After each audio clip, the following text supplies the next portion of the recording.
Hello everyone. Thank you for coming. It's a very, very busy conference and there's so much going on that I'm really grateful for you giving up your time to come here and listen to me. So I'm very aware, therefore, of the need to make this interesting and not bore the arses off you.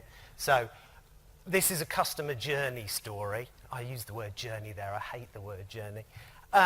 Which is potentially quite dull for people just listening to what someone else has done with it. So I'm going to keep the pace quite high, and I'm going to talk about what we've done, not necessarily from a Tableau perspective per se, but from a project management perspective and some of the challenges you face in the real world, which are considerable, and I'm hoping that I'll get some nodding heads when I'm talking about some of the issues.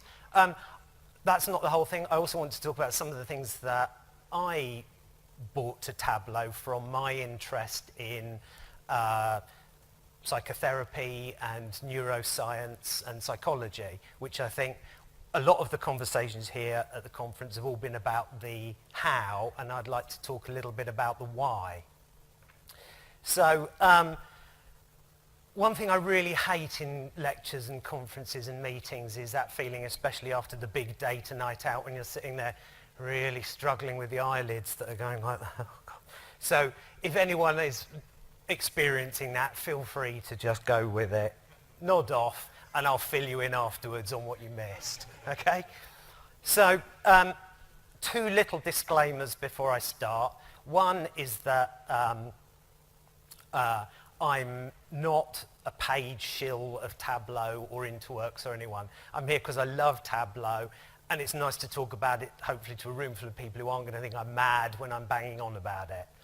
Second thing is that these are the opinions of me and not of Peabody Housing Association. I just want to draw a line there, just in case I go off message. Okay. By the way, has everyone got a ticket, a little raffle ticket? Good, we'll need those at the end. Right, so to kick off, I'm David Solomons, Director of Business Information at Peabody Housing Association. Anyone here heard of Peabody Housing Association? Other than you? Oh, okay. I know we have a lot of German and French people here, so if I make references to things that you're not sure about, ask me and I'll try and translate them, because I know some things don't necessarily always go across cultures, so I'll try as best I can. So if you're really curious about something, do yell out. Okay, so Peabody, essentially a housing association. We build and manage houses. We're named after George Peabody. There he is. An American gentleman who pitched up in London. Wow. In 1837, he'd been visiting England a bit as a trader in cotton and bond issues. But he loved London and he pitched up here with nothing but the $5 million in his bank account. But he was very generous with that $5 million. He got here and he loved London, which was suffering from a lot of social problems at the time. And he put a lot of his own money into building houses for people in poverty, to try and lift them out of poverty, give them a place to live, get their lives back on track. And we're talking about hundreds of thousands of pounds, and that was in 1840s pounds, which were worth an awful lot of money. So he was kind of like the Bill Gates of his day. He gave away a huge amount of his own money. However, in his personal life, he was incredibly stingy, to the point where it's generally accepted that Charles Dickens used him as the model for Scrooge in A Christmas Carol. And talking of grumpy old men, here's our chairman and our chief executive. So Lord Bob Kerslake there, and Brendan Sarsfield, our CEO. Brendan's an interesting case, not a data analyst by any stretch of the imagination, but someone with an incredible eye for detail and asking the right question. And you don't end up at the helm of an organisation like this, at this scale in London, without competence and excellence. He's a man who can spot an issue. You could give him a forest full of trees and he'll go to the important one. So he's a man I learned a lot from. Let's have just a quick look to set some of the context before I start talking about the Tableau issues, just to give you a sense of what Peabody represents in London. So we've got about 50,000 properties across London. They're worth about £7 billion. So we're talking considerable amount of value across the organisation. We house about 111,000 people. So you're starting to see that's an awful lot of individual, unique people that we have to, and some of this is almost a lifetime relationship. This isn't just single transactions. These are people who might be in our properties for 10, 20, 30, 40 years. And our turnover at the moment is about 700 million. So hopefully that gives you a sense of some of the scale of the organisation. Now, the classic UB40 single, 1 in 10. That's how many Londoners are housed by housing associations. So again, in a city this size of nearly getting on for 8 million people, you start to see our sector has quite a broad reach across this city. And that's just the ones that operate in London. These are nationwide institutions. And that's where it all started for us. Spitalfields Estate, built in 1864. So that was our first generator of corporate data, 150 odd years ago. They built them to last then, because there it is today. So you can see we've been amassing data for 150 years before anyone even knew it was called data. We had to start keeping track of where that building was, what repairs needed doing in it, who was living in it. And that's pretty much the norm for an organisation like us. All the properties we manage, spread out over London, all the ones we build and building, so every time we develop new properties, you wouldn't believe the rafts of data that come from modelling the cost of it beforehand, all the contractors that are building it, flooding in with data, all the sales plans to the people you're selling it to.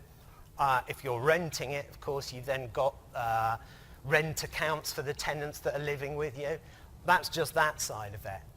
Each of those properties will have a boiler, and each of those boilers will have all of those components. So if your asset management department, asset management means something slightly different to a housing association than it does in the financial sector. Basically means looking after your assets, same principle. All of those components have to be tagged, recognised, so if something breaks down, someone coming out to fix it knows what they're going to be needing in the way of parts and labour.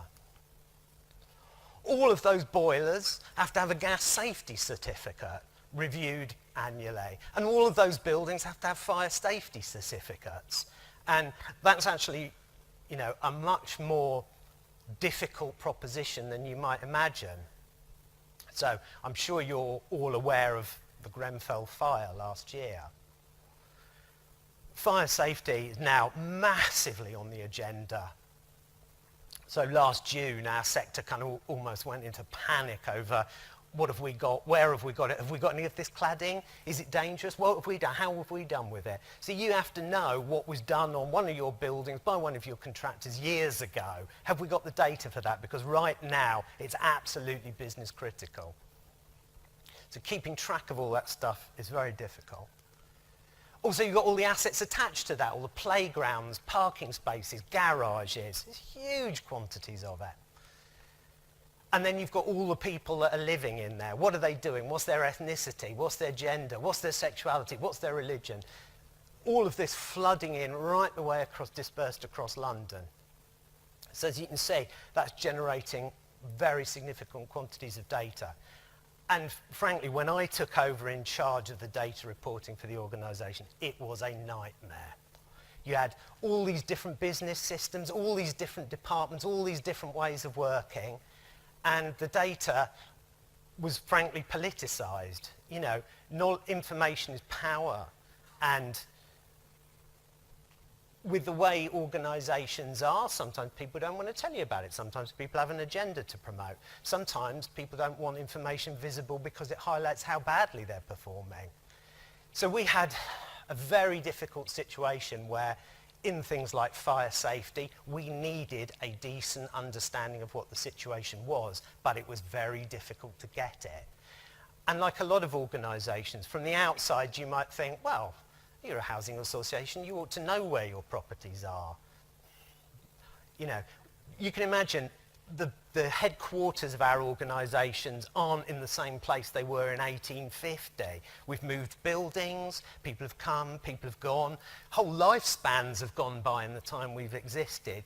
Things get lost, a filing cabinet gets left somewhere, and suddenly you find out, oh my God, we don't know where, do we own this? What's the lease on this? My favourite story is when we turned up to repair a roof, you know, on a property to the value of 60, 70,000 pounds. We did an excellent job of replacing the roof. Unfortunately, it was the house next door that was actually the one we owned. So the guy living there just went, oh, here to do the roof. Fine, knock yourselves out.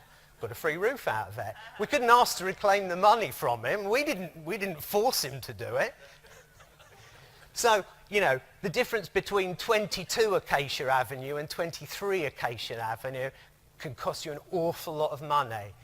If you're lacking a fire safety certificate or a gas safety certificate, that is big, big corporate fines. And you can imagine post-Grenfell, that is a really, really top priority issue.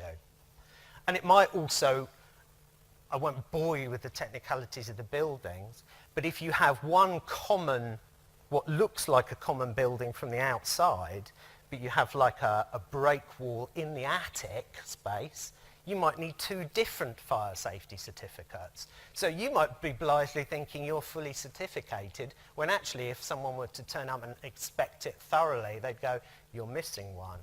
So that's the difference between knowing how your attic is structured and finding yourself on the wrong end of a regulatory action. So all this was just all over the place, and I thought, God, there must be some way of dealing with this. So I looked into it, and eventually I got to the Gartner Magic Quadrant report, and I saw Tableau in the top right-hand corner. I thought, I need to check this out. As soon as I saw it, it was one of those things, the hairs on the back of my neck stood up, and I thought, there's a revolution going on here. I haven't known about it till now, and I don't want to be caught on the wrong side of it. It looked like a fissure in the ground opening up at an earthquake, and I thought, if I run and jump, I can probably just make it to the other side before it gets too wide. And I did, and the impact it had on our business was very, very significant. I'll come back to him in a minute. And the relationship with the chief executive was kind of key because, so those safety certificates, the way, I'll say it anyway. We were in a situation where we had certain ones logged on our database, so that would count for X%, and then someone would go, oh, I think Bob's got some in his locker. How many? I think about 8. Okay, another %. And someone promised to send them, so that was the way it was calculated. I mean, if you'd have put a microscope to it, you'd have said, this is ridiculous. This is not compliance by any stretch of the imagination. But people, it was a political battle. When we put Tableau in to read some of these data sources, I had an agreement with the chief executive that when we start, the number coming out of Tableau might not be right at the moment, but that's the God's cast iron truth. And if anyone wants to debate that, the only way they debate it is by feeding in the information, so what comes out of Tableau is the right answer. And we're not going to have any political quarrels about it. Anything held in someone's locker is not valid. Anything in the post is not valid until it's on that system in the process that we've said is the official business process. It doesn't count. There were some dust-ups at meetings. There were some very unhappy heads of department, but we did the right thing. Compliance actually went up. It was abysmal when we started, but we drove it up directly through people being able to access Tableau and see what the figure was and being agreed that that was our corporate definition. So Tableau allowed us to look at the data quality and the business process surrounding it. To quote our erstwhile Prime Minister, Tony Blair, repairs, repairs, repairs. For a housing association, that's the big thing. It's where you generate huge amounts of customer discontent if you're not careful. Freud actually wrote about people's homes and disturbances in the homes in his essay, The Unheimlich. People see a disturbance in their home as incredibly profound to the way they view the world. So you imagine you've got people with boilers that have broken down in the middle of winter. That generates huge amounts of customer dissatisfaction, which now they will disseminate immediately through social media. So we went from a similar situation of, well, I think we know what's going on. Are they going out? Yeah, I think they're going out. When? Oh, tomorrow sometime? We used Tableau to centralize all those data systems and information streams into coherent dashboards, which again, the same process. This is the law. And it allowed us to actually focus around the issues and the contractors and what was the work in progress, what was actually happening, rather than spending so much of our time and energy in fighting about where the data had come from and why yours said 6 and mine said 8. Those are fruitless, counterproductive wastes of the energy and time of an organization. So I was really, really keen that we adopted that strict methodology right the way across the organisation. See a camera going on there. You can come back to that afterwards. To the point that when about a year after implementation, our Tableau server went down. Nothing to do with Tableau, to do with our internal IT structure. Tableau went down, and within about 15 minutes, one of the big beasts of our corporate jungle, the head of asset management, was ringing our IT help desk going, I want this back up and I want it back up now, because she said Tableau is business critical. So in 12 months, we'd gone from absolute chaos, politicization, weaponization of the data, to that situation where everyone had access to the same thing, everyone had agreed what the rules were, and that was how we were driving our business. However, that's not what I'm going to talk about. Because what I want to talk about is a different area of our business, care and support. Not all housing associations do care and support, only some of them. So this is where we provide services to help people living independent lives. So that might be people with mental health issues, people with drug and alcohol problems, people with profound physical disabilities, a whole spectrum of people. So we work with them either in their own home or in properties that we own, and basically try to support them with a higher quality of life. And the reason that's instructive is because these were some of the tools that the sector uses. It's very, very people-driven, so it's all about people. And so businesses that often like all about people, our resource is people. The tools they're using, frankly, were from the Stone Age. When I set up one of our care services, you can tell there that this is a care and support service because you always see hands meeting like that. It's a symbol of support. Everywhere you can tell that's got more hands meeting. So when I set up one of these services, we were giving out some very basic mobile phones to the staff. And one of them said to me, oh, this is a mobile phone. I've never seen one of these before. You know, given that mobile penetration in this country is now what, sort of 99.9%, and that generally tends to be in the much older demographic or outside of that, that gives you an idea of the level of IT complexity that we aren't dealing with. A lot of the stuff that's going on out there in the rest of the conference is focused very much around kind of expert users. You know, you've got people who can write amazing APIs and these incredible scripts and automate this Python routine to do that. Well, I thought I'd quite like to try this in care and support, where we have absolutely none of that. And it's, again, you've got a lot of people generating a lot of data and a very heavy regulatory culture. So managers are under very great pressure to produce monthly metrics to show what's going on, to show that you're achieving the outcomes for your clients. So a lot of these contracts are funded for several years through our local authority structure, so local government. And they want to see outcomes for that. So we had situations where our managers were literally every month filling out these paper worksheets. So how many clients have you seen this month? How many people have given up smoking? How many people have you helped to go out and enjoy social occasions? How many people have you prevented going into hospital? This was all an entirely people and paper-driven culture where the manager would literally every month have to ring round saying, we need to fill in a figure here. Can you tell me roughly how much? So managers would spend about a week of their time doing these workbooks every month. And again, I thought, there has to be a way to do something here. If I can push Tableau out a little bit into this area, we might be onto something. So I started with what's called floating support. So it's our biggest contract, based out in Essex. Any German people in the room? Auf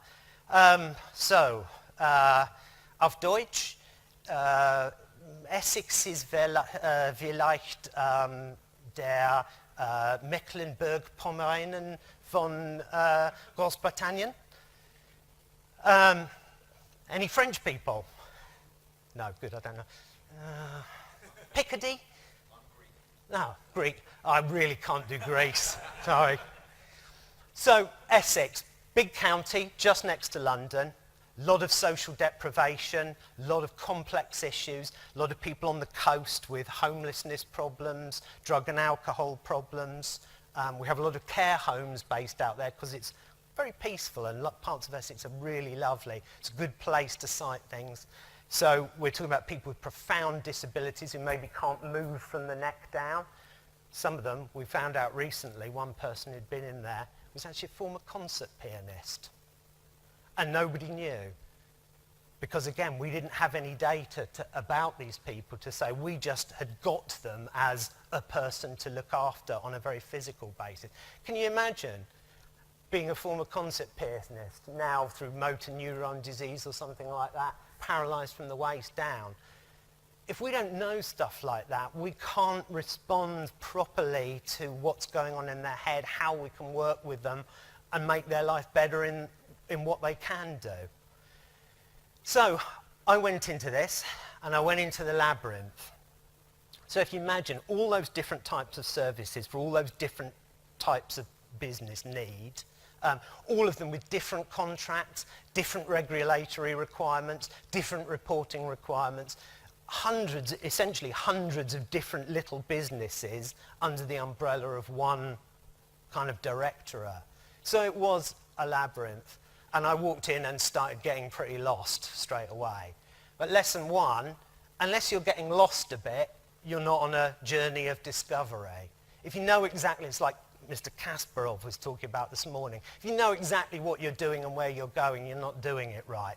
Because part of the lesson is to go in and start walking around. And a tip for me, don't listen to other people when they say, I've got a map, I know how to get around this. I don't know if any of you have ever read Three Men in a Boat, the classic Victorian British novel, but there's a section in that where they all get lost in Hand and Court maze and everyone is going, oh, get out of the way, I know the way out of this maze. So they follow each person in turn when they claim to know the way out. And 4 hours later, they're still wandering around and they've exhausted all the people in the maze who said they know the way out and then they have to shout to people to get out of it. It's a bit like that. People will keep telling you they know how to negotiate this. But unless you've gone in and walked right the way around it and made your own map, then it's not going to be much use. Now, when Theseus went into the labyrinth, the lovely Princess Ariadne gave him the thread so he could find his way out again. Now, I didn't have the lovely Princess Ariadne, but I had the lovely Brent Osborne from InterWorks. They came in and helped us with our Tableau deployment, especially these two gentlemen, Oz and Mike, were fantastic support in the early days of equipping us and me with the understanding of how we might be able to harness all these different business streams into the same place. Oz is one of those infuriating teachers who, whenever I asked him a question, would never give me the answer. He'd tell me how to get to the answer, which just drives you mad when you actually, I just want to know how to do that. But he would always say, well, how do you think you should do that? In fact, he was employing very psychotherapeutic method there, which is not telling someone what the answer is, but is actually leading them to it. And even to this day now, I always think when I get stuck, what would Oz do? And then I usually find the answer, and if I can't, I email Oz and say, what would you do? So he was a real guru to me when I started this. So I went into the Labyrinth thinking, right, okay, I've now started to make my map. Now I know what's going on. But of course, then you get to the center of the Labyrinth. What's at the center of the Labyrinth? Anyone know their mythology? Minotaur. And what do you have to do with the Minotaur? Fight it. So I always think of it as the Mike-ator, because Mike Tyson, frankly, is the man I've always wanted to least fight in the world. Youngest unification heavyweight of all time, still. At his prime, just a ferocious figure. They said people would be beaten before they got into the ring just by looking at him. It would already be over before they'd even stepped in. He's also instructive because he said one of the single greatest things about project management ever said. Everyone has a plan until they get punched in the mouth. which is a complete, exact reformulation of the Prussian general von Moltke, who famously said, no battle plan survives first contact with the enemy. You have a plan, you go out into the world, and the world is so much more chaotic, there are so many more variables, that your plan crashes and burns almost instantly. But that's very instructive. And one of the things I found is, one of the things people don't generally tend to do, if you kill the Minotaur, you're not going to be able to speak to it. And it's only by speaking to the Minotaur that you actually start to get some of the questions about why this situation is like this in the first place. Again, everyone rushes straight to the how without spending too much time investigating the why. And we'll come on to that. So, all our information on our databases, I got there and looked at it, punched in the mouth. It just wasn't there. Where was it? Anyone hazard a guess?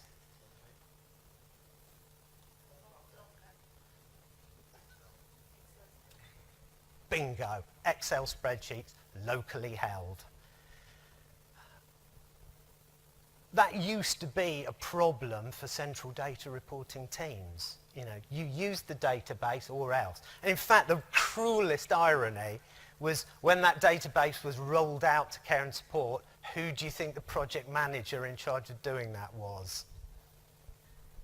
So, hoist by my own petard, years later, I'm finding all the reasons why people didn't use it. We're in a very people-driven business with very low levels of IT ability in that part. And that's not criticism, that's just the way the world is. People who haven't even seen a mobile phone are not going to be particularly adept at using databases. Also, it wasn't really set up right. Also, we rolled it out during a terms and conditions review when people's salaries were going down. And we were saying, whilst salaries were going down, we were asking them to use a new tool. Their response was, so it effectively became a proxy battleground. And there's an even more profound reason why people weren't using it, which was that some of these staff have just spent an interaction with a client. That interaction involves being in someone's house while social services are banging at the door threatening to take the kids away, or repossess the furniture, or evict you. Or if it's in a care home, someone might have a really grand mal epileptic fit. When you've just spent the last 3 hours dealing with that, data compliance is really not high on people's agenda. Physically, after something like that, people are absolutely drained. And then you come along and say, could you just fill out this accident and incident report for me? Again, frankly, no, I'm absolutely wiped out. I've got nothing left to give. That's how people feel about it. But Excel spreadsheets are different, and marginalise them at our peril. The reason people like them is because they're human. They can control the scale of it. It doesn't take a development request to get a new field put into it. People own them, can set them up, and they understand how they work. That's a massive psychological framework for people that they can work within. Things get too big, people can't handle. We're not very good when we scale out beyond our personal ability. If you ask people to think in those kind of huge terms, they just can't a lot of the time. But they can think on these terms. So once I'd asked the Mikator, why is it like this? The answer was because human beings like working like this. So don't make an issue out of it. Don't use that as a weapon. I could then take these and say, I'm going to make you a deal. Let me take this off your personal drives, start putting this into central places, make them official business documents. You can keep them. You can keep them. I'm not going to stop you from doing that. But my deal to you is you get the data in here any way you bloody can, and I won't trouble you again with it. That's the deal. And you'll get less hassle, less admin, less people chasing you for stuff, and we'll start to see some outcomes. And that's when you'll start to see the benefit. When your commissioners are getting off your back, the people who fund your services are happy. That was this is nothing to do with Tableau, it's just an interesting thing I wanted to pass on. That was one of Mike Tyson's most fearsome opponents. The philosopher A.J. Ayer, the one man who seemed to be able to deal with Tyson in his prime. They met at a party in New York in the late 80s. Ayer was pretty old by that stage. Mike Tyson was going out with Naomi Campbell at the time, and they were having a bit of an argument in one of the rooms. Ayer actually went into the room to see if everything was okay. To which Tyson memorably said, "Do you know the fuck I am? I'm the heavyweight champion of the world." To which A.J. Ayer quickly responded, "And I am the former Wickham Professor of Logic. We are both preeminent in our field. I suggest we talk about this like rational men." And they did. Apparently they sat down for a very pleasant evening of chat. And it was at that point, Mike Tyson credits that for his interest in philosophy afterwards, where he started reading Kierkegaard and Nietzsche. You couldn't make it up. And that's not even the most amazing things about Mike Tyson, or probably A.J. Ayer even. Again, nothing to do with Tableau, I just love that story. Okay, so what we did, we started issuing tablets to our staff. So they didn't have to travel anywhere to put the data in. They could input it through electronic forms I built with them. I said, if you do this, just this once, no one will ever hassle you for it again afterwards. That's the deal. They started to get a bit of that. Okay, that might work for us. We're out and about. I can do this with simple yes, no's and date fields on forms. I think I can handle that. And what that then did, I also said, imagine you've got a care home in the middle of somewhere very rural, doesn't even have an IT connection. So all your servers and your scripting and your routines are bloody useless because no one's got a computer there. They don't even have a mobile phone. So how are you going to deal with that? What I said to those people in those places was, I don't even care if you write it on the back of an envelope. Just get it written down and then mail it to us. Send it to someone you know, who can then send it to someone you know, who can eventually put it onto some kind of spreadsheet. Is it sophisticated? No. Is it an elegant IT solution? No. But it's a real world solution. Actually, where a lot of this very, very, the IT revolution, the data reporting revolution, hasn't reached all parts of the world. This is an exceptional environment, not really the norm in a lot of places. So I said, if you're scribbling it on an envelope, that's fine. Do that, send it to us. And that starts to promote a culture where you're no longer beating people with a stick about things, you're actually starting to give them a carrot. Oh, okay, I think I can do that. Especially if you're going around in person talking to people, not sending them an email, not doing it from some kind of central services perspective, but going out and visiting people on their patch to see what their problems are. Thomas Sowell, great author, particular favourite of mine. When people in central services were saying to me, well, it's a very primitive solution, it's not very lean, is it? Finally, the housing sector discovered lean and Six Sigma about 5 or 6 decades after the Japanese and about a century after the Americans. He said something which I always parrot back at them. I inserted my own this way of working, but of course this way is not a solution. Neither is anything else in life. It's all about trade-offs. The trade-off being, yeah, we could spend a fortune on IT to some of these places which people would never use. The trade-off for a little bit of double handling and a little bit of inelegance is that we actually start to get some data flowing in. And believe me, once it started flowing, it was like a bloody tsunami. There was data coming so fast from places in the organisation where one of our, obviously take the example of that little care home I mentioned, no IT. How do you even contact them to tell them about the rest of the business? The only way is to write to them. You're writing to your letters to your own part of the business. Actually, we started to get data flows in. And what we started to see was there was less admin for staff, right first time, and then I won't ask you for it ever again. There was reduced mileage. People had tablets, so they could do it there on the spot instead of driving back across Essex, maybe 50 miles to an office to input stuff. All that mileage is a cost. We stripped all that out of the business, and that started racking up real quick. When I presented those figures, suddenly people were paying attention. Bloody hell, really? You're only spending like sort of £10 on mileage. We've been spending thousands on that every month. Data. We actually had data. You know, frankly, a lot of the people who, not just in our organisation, but across the sector, were making things up when they were sending those returns in. Fine, as long as no one questions it. It's a bit like the seatbelt thing, you know. You can get away with not having a seatbelt on 99 of your journeys, but on the 100th one, you might come unstuck. Managers could, so I built Tableau dashboards and I pushed the licenses out into the parts of the business which have typically just been absolutely neglected for any kind of corporate love and attention. Suddenly managers were going, oh my God, I can actually see what's going on, rather than just stumbling around in the dark hoping that what we were doing was okay. And less time for them trying to get figures, trying to put together paper reports meant that they could actually spend time running their services.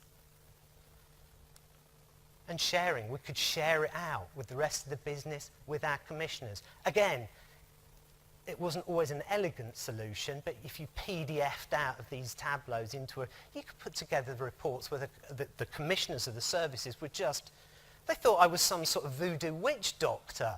Like, how did you do this? Oh, well, it's just my own personal genius. So suddenly we started to be able to present them, whereas before they'd had sort of null rows of pivot tables. Suddenly they got stuff like this. And this, where we'd been going out post-hospital discharge to see people, and we could say how many we'd done and what kind of things we'd seen people for. Or this, where we'd hold community drop-in sessions at all these venues, and we could see which ones had people turn up and which hadn't. We started to actually be able to put metrics and numbers around things that no one ever thought was possible to do this. And that's a direct verbatim quote from the commissioner of that Essex Floating Support Service that I mentioned. When I demoed that to her for the first time, she said, I've never seen anything like this. She was literally trying to pull it out of my hands, going, give me that. And when they'd actually understood what they were looking at, this is metaphorical, but it could almost have been literal. They took the old SP workbook and tore them up and threw them over their shoulder and said, all that stuff we've been asking for you to do for the last 10 years, we don't want that, we want this. So straight away we had happy staff, happy managers, and happy commissioners. Hallelujah, it was starting to gain traction. 32. So then I had a conversation with them and said, well, this is what we've been measuring. What is it that you really want to know? You've been asking us for all this stuff, and frankly, most of it is crap. What is it you really, really want to know? And eventually, in a hushed room, they said, well, what we really want to know is how many people aren't becoming homeless. Because when someone gets evicted or has a tenancy failure, they turn up back at the local authority, and the costs associated with an eviction, about 3,000 or 4,000 per person. The follow-on costs from an eviction can rack up really quickly, 4, 10, 15,000 pounds for every one of those 32 people. I was able, after a while of measuring, to go back and say, that's 32 people per month that we're keeping in a tenancy for you. I drove those through the cost models, and suddenly the funding for our service looked really, really cheap, because they could see instantly that every month, month on month on month over a 5-year period, was saving them huge amounts of avoided expenditure elsewhere. So much so that in this era, floating support is not a statutory service, which means they don't have to provide it by law. So as you can imagine, in this era where budgets and government budgets have been absolutely driven to the bottom, they're looking for savings absolutely everywhere they can. And we've faced some savage cuts, contracts where the budget goes down by 50% like that, and there's nothing you can do about it. They agreed not to cut our funding for 2 years on the back of that work. Because most of them don't visit services. They don't, again, I don't mean that to say it's not a judgment. They're very busy doing what they do. But they don't visit their services. So the service to them is what they see, that report in front of them. And as a result of that report changing, they kept our budget uncut. And we were looking at funding cuts to that contract of about anywhere from £500,000 to £1 million. That's a significant amount on that one contract. That's a significant amount of business to retain as a result of doing your reporting a different way.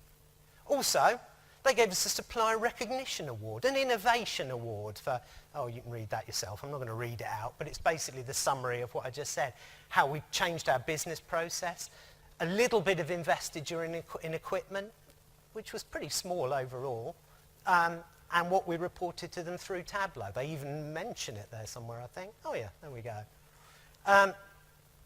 So they gave us an award for it. So we turned up to collect the award. So there's the Mayor of Essex, and we have to stand there surrounded by the great of the good.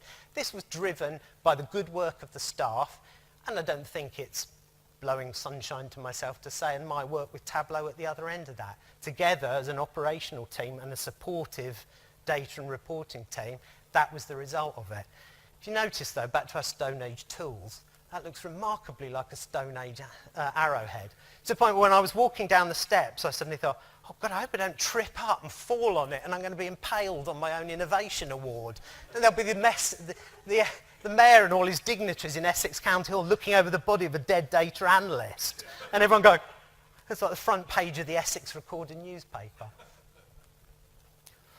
It also started to drive improvements in the rest of the business. Those managers running those services no longer had to start the constant battle with, well, how many agency staff have we used? Obviously, if you're paying agency staff to come in, you're paying them top dollar.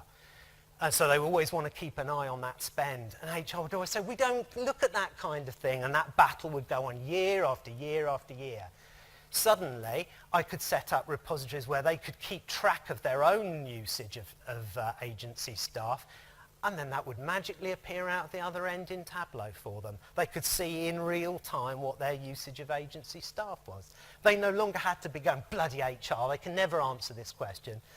Relations started to improve. HR could then stop pointless hours spent trying to report on something they had no idea how to do, and actually start putting their time into the more HR processes that they were supposed to be doing. So relations between the two directorates started to improve.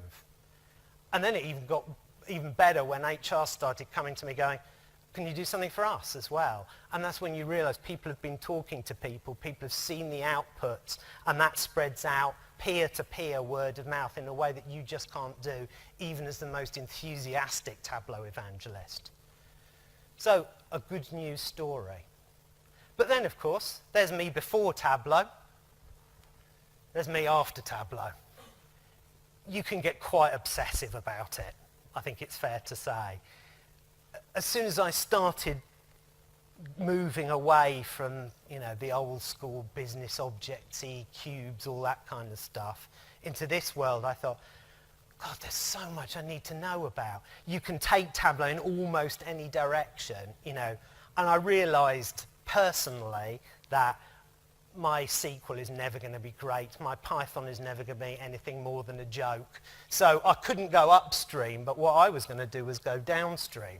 So I started looking for all the ways that I could bring things that I'm interested in into the way we do our reporting and think about as a client-to-client relationship, more like you would in something like, sorry, if there's anyone in from the A word, advertising, who've been on top of this game for years and years and years. And I think the data reporting sector needs to learn some lessons from that. So I started looking at two really significant areas for me, colour theory and neuroscience. So, this, colour. Tom Christian did a really good lecture about dashboarding yesterday, and there was lots of really good stuff about colour.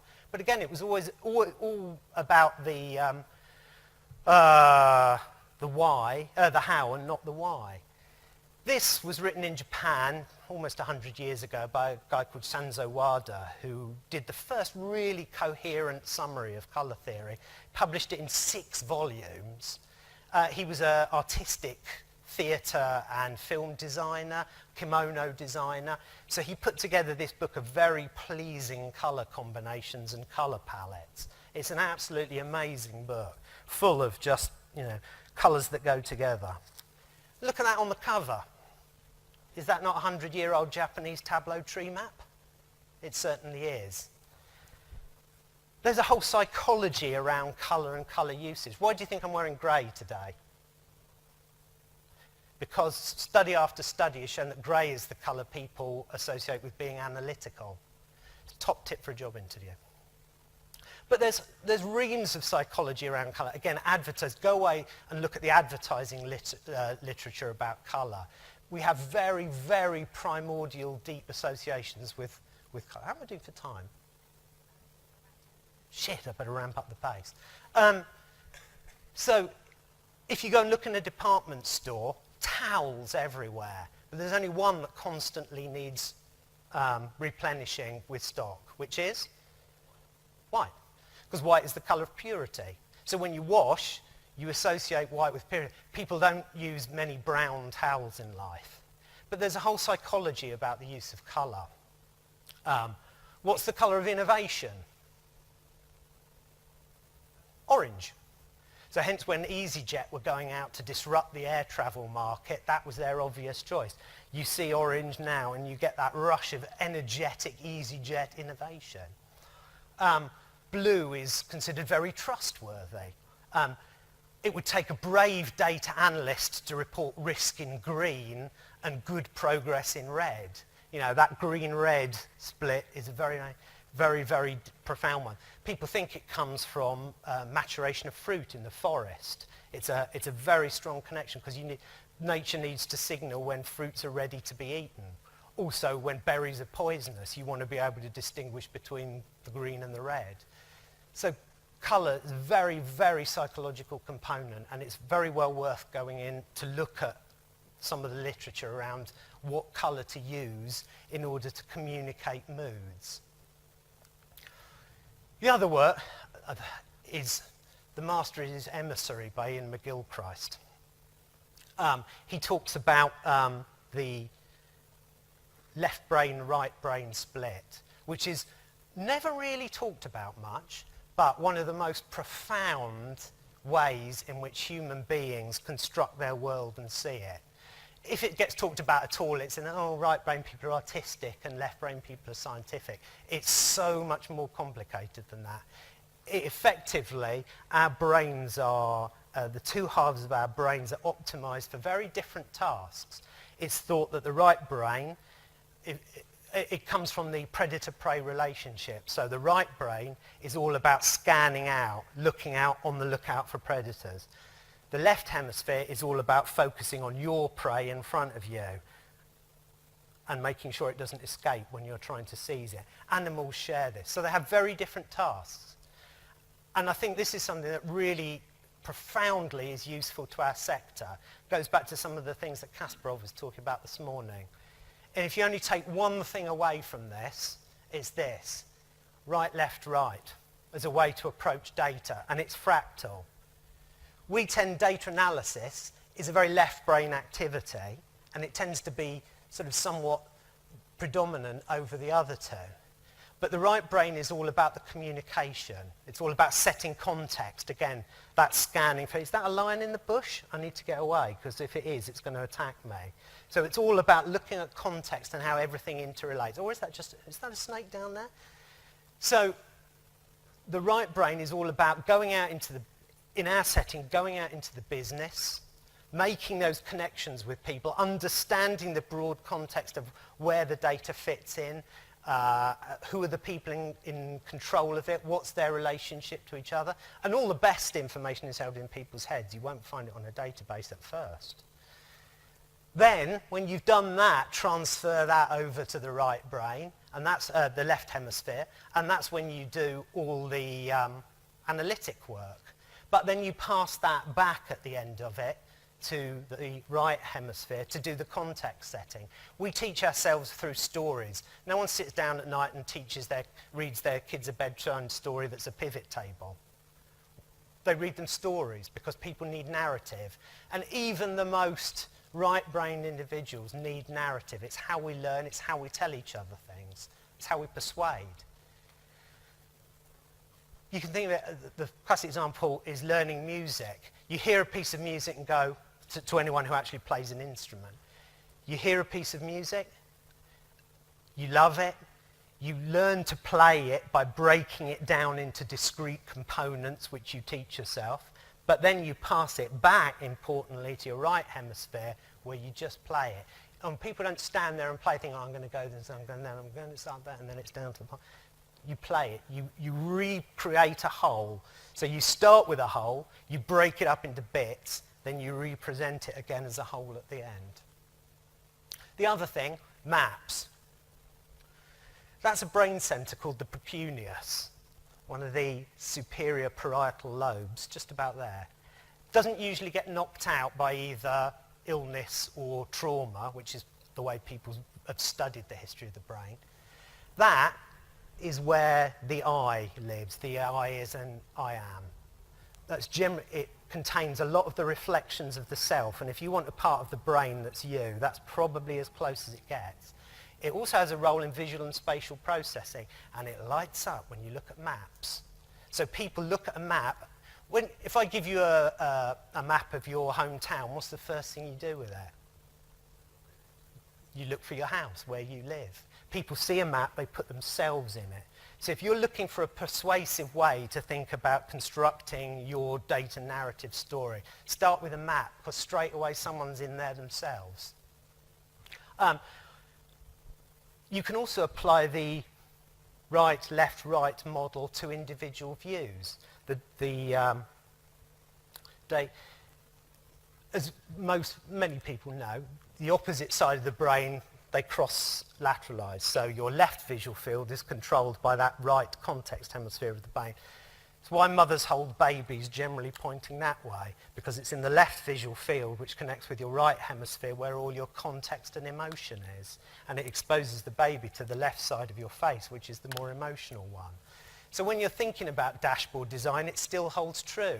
You put your big contextual stuff on the left and your broken down, more right brain itemized data on the right. Also, the left likes upright bars to the left, horizontal bars to the right. I'm going to finish with this guy. Anyone know who that is? It's a shame, because more than anyone else, this is the man. We had Kasparov talking about Turing and all those people this morning. They're great mathematicians who did all the mathematical framework, but this is the man who actually envisaged the world we're living in today. He started, and it was interesting, he said, I don't like the artificial intelligence, I call it augmented. He started a project in Stanford in the 60s called Augment, where he started to develop the idea of networked computing distributed amongst personal computer users. And at the end of this year, it's going to be 50 years since he did something called the mother of all demos, which he did in this hall in San Francisco, where he demoed the workstations we know, with keyboard and mouse, which was his invention, Windows-based splits, video conferencing, document sharing, cut and pasting, text editing, hypertext. They were all in his demonstration. That demonstration, everyone who was there, it was a bit like when the Sex Pistols played at the Manchester Free Trade Hall. Everyone who was at that gig went away and formed their own band. Everyone who was at Engelbard's demo went away and then joined their own company, started using their ideas. A lot of this was then used by Xerox in the 70s, which is where Steve Jobs used to drop in and crib his ideas from. All of this come from Engelbard. 50 years ago. I mean, the Beatles wouldn't even split up for another 2 years, and he was doing online video conferencing and document sharing. The man was a bloody genius, and everyone needs to understand his story if you're interested in the way we work with these tools. It's all covered in this amazing book, which shows the birth of IT in the 60s amongst the freewheeling counterculture.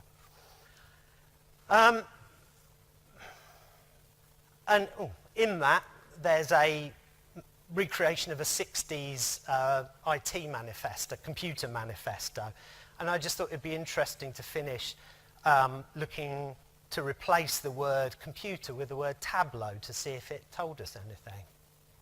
So, access to Tableau and anything it might teach you about the way of the world should be unlimited and total. When you think about your organisation and what we've been hearing here, I think that's a very good thing. All information should be free. Again, yesterday we were talking about making the data available across the business to whoever needs it. I like this, a very 60s one, this. Mistrust authority, promote decentralisation. You might not couch it to your board in the first bit, but the second bit still holds true. Tableau users should be judged by their ability, not bogus criteria such as degrees, age, race, or position. Again, find the people in your organisations who have a lust to use it and who have a passion for data. It doesn't matter if they don't work in IT. It doesn't matter if they don't work in a data reporting team.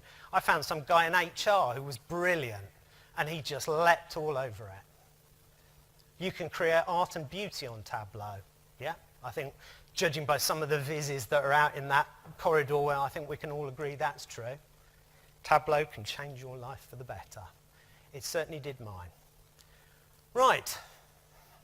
There was loads more I wanted to say, but I was suddenly aware that it was slipping away. So I'm just going to say thank you for spending the time listening to that. I hope there's some useful stuff there. Probably haven't got time for questions, but I'm kicking around for the rest of the conference, so if anyone wants to chat or discuss anything, please feel free. One final thing remains to be done. You all have your raffle tickets. Because I'm English and old school and no sum of fate is correct without a raffle. So,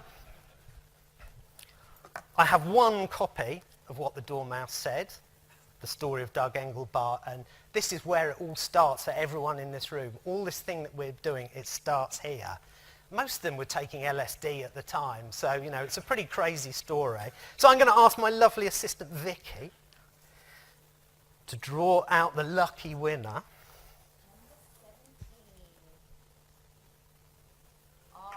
Oh, good man. Read it and pass it on. So, do we have any time left? Probably not. Which one? Oh. There we go. Any other questions quickly in a minute?